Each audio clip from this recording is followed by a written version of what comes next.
Salut à tous, c'est Rudy d'Avimobile, j'espère que vous allez bien. J'ai pu tester le A7 d'Alcatel pendant quelques jours. Je vous donne mon avis dans cette vidéo, c'est parti.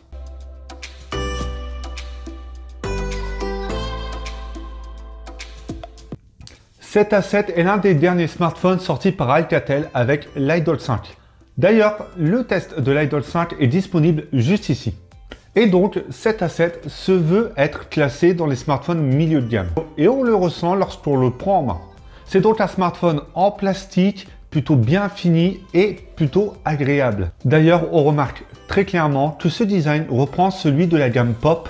C'est un design simple, sans prise de risque, mais qui fonctionne plutôt bien, surtout sur cette gamme de prix.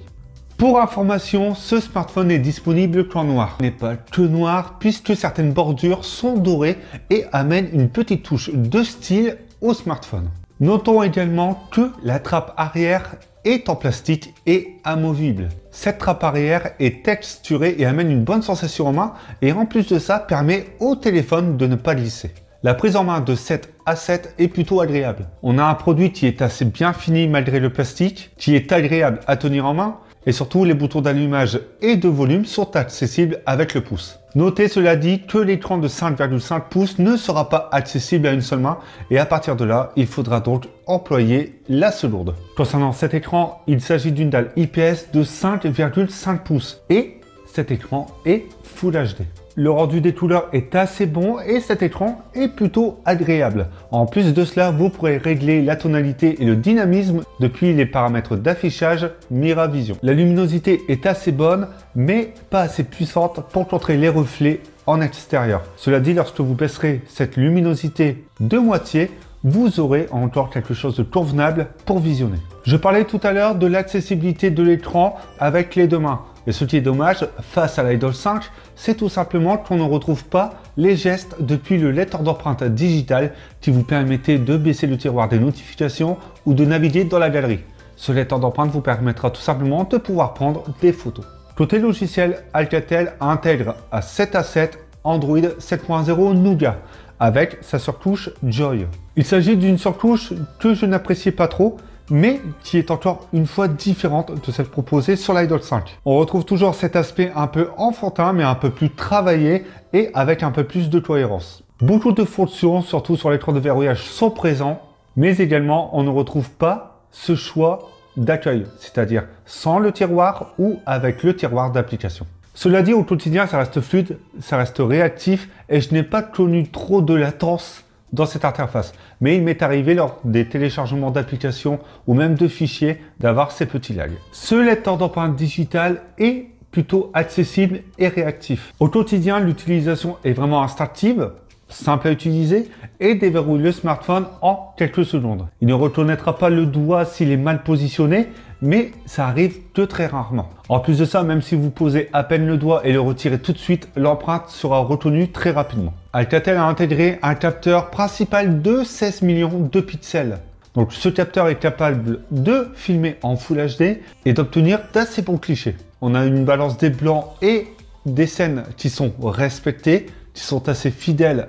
Mais dès que vous serez positionné autrement ou même un petit contre-jour, on sentira que ce capteur aura du mal à aller rechercher et gérer l'entrée de lumière. Et en plus de ça, lorsque vous zoomerez, vous perdrez en détail et en texture, mais ça restera quand même raisonnable. Donc globalement, c'est correct. Vous prendrez de très bonnes photos. En intérieur ou en basse luminosité, vous perdrez clairement de la texture, du détail. C'est vrai que vous aurez des clichés convenables, mais si vous zoomez dans ces photos, vous verrez ce manque de détails. Le capteur 8 millions de pixels et vous permettra d'avoir d'assez bons selfies, mais le détail sera quand même un peu moins bon que certains smartphones concurrents. Je note également que ce capteur sera capable de filmer en Full HD et surtout qu'il possède un flash LED. C'est-à-dire que c'est un flash LED physique et pas logiciel et cela vous permettra, avec une lumière d'appoint, je précise bien, d'avoir un cliché un peu plus lumineux.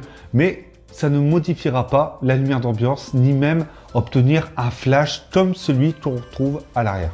Sur ce modèle, je ne pouvais intégrer qu'une seule carte SIM, mais côté communication, accroche réseau et 4G, c'était plutôt bon dans l'ensemble. Même côté GPS et localisation, c'était assez bon dans l'ensemble et l'expérience était assez bonne. Côté performance, c'est assez bon et le MediaTek MT6750 fait son travail. A noter également que ce smartphone possède 3 Go de RAM, 32 Go d'espace de stockage et cette mémoire peut s'agrandir avec une carte micro SD jusqu'à 128 Go. Comme dit, dans l'ensemble, c'est plutôt pas mal et face à l'Idol 5, il n'y a pas vraiment de grande différence. Certaines pages web ou même vidéos depuis une page web seront un peu longues à charger. Tout dépendra aussi de votre connexion. Mais dans l'ensemble, même les jeux peuvent parfois mettre du temps à charger. Surtout si vous devez jouer avec une connexion Wi-Fi ou en 4G. Puisque ces connexions apporteront quelques latences, rien de bien gênant, mais ça se fera ressentir soit sur les chargements, soit pendant le gameplay. Et pour l'autonomie, eh bien c'est une batterie de 4000 mAh qui est intégrée au smartphone. Comme dit au début de ce test, la trappe est amovible mais la batterie ne peut pas être changée. Cette trappe permet donc juste d'accéder au lecteur SIM et au lecteur micro SD. Dans les faits, l'autonomie est l'un des points forts de ce terminal, puisque celui-ci permet d'atteindre une journée et demie, voire les 2 jours si vous n'êtes pas très gourmand. En général, j'étais aux alentours de 4 à 5 heures d'écran allumé en moyenne. Vous retrouverez également un port micro USB qui permettra donc au smartphone d'être rechargé, mais d'être rechargé rapidement puisque cet A7 est intégré de la charge rapide. Mon avis concernant cet A7 d'Alcatel, eh bien c'est tout simplement qu'il s'agit d'un bon produit milieu de gamme. Pour 250 €, c'est un produit qui est intéressant, même s'il est un peu cheap, c'est-à-dire avec le plastique, puisque l'Idol 5 est un peu moins cher et plus premium. Dans les faits, l'ensemble est réactif.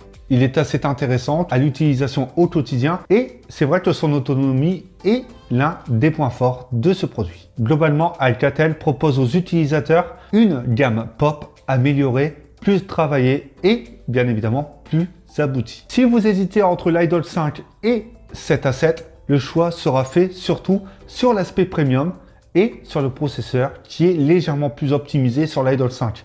Mais dans l'ensemble, les deux produits se valent, sauf sur quelques fonctionnalités et le design.